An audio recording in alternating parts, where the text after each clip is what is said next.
Check natin sila. Yo guys, good morning. Ayan, dito tayo sa sala namin. Bali ano guys, ngayon kasi titingin ako ng yung mga purga, vitamins ng baka, pati ng kambing. Ayan, makikita nyo lahat yan ay naka-detail dyan. Pati yung sa good investment, magkano ko binili, tapos yung kinita ko, ayan, 10,000 na benta, yung dalawa, yung isa naman 5,000. So andyan, naka-details yan lahat. Pagba-vitamins nila, kung kailan pupurgahin ng 2 bisiro. Ito naman yung malalaki. Yan, good calendar. Lahat yan ba-vitamins natin. Balik kahapon, nag-vitamins kami. Yun, hindi ko na na-videoan kasi daming ginawa kahapon. Bali, vitamins namin lahat. So, ang vitamins namin lahat sila except lang yung mga bago kong panganak na bisiro na 2, yung wala pang 1 week. Pero in-NG ka rin natin siya ng iron. Yung iron, yun yung para hindi siya mamatay. Tas parang duguin syempre. Tapos yung black ngayon, papakita ko sa inyo, nakakalakad na siya, malakas na siya. Kasi yung mga nakarang araw parang kala namin pilay, yung pala hindi.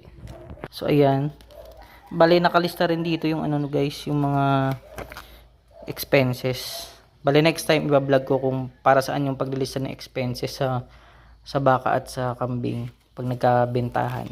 So update ko muna kayo dun sa dito. Ganda ng tubig namin, no. Dun muna update muna namin kayo dun sa 2 bisiro kung nabuhay ba o hindi. Bali na sila 5 days na yata, 5 days old. Tara.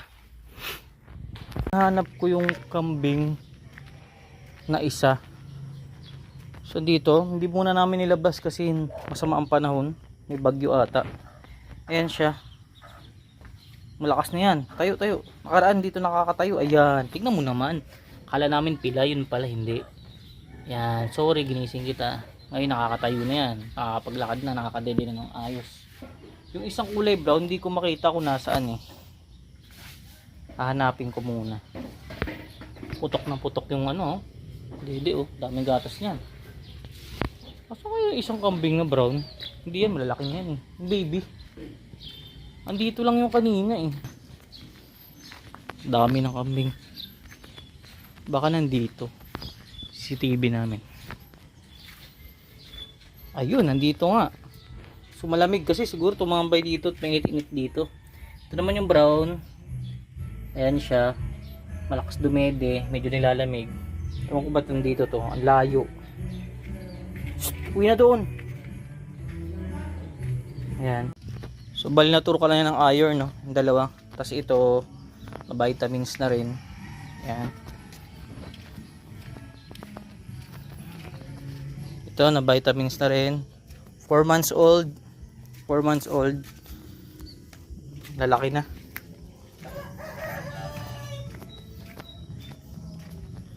Ito yung pinaka gusto ko sa lahat na naging anak ng kambing ito. Itong isang to. Ang kisig oh. Tingnan mo naman. Tangina min. Pag Milo, kisig oh. Angas ng kulay.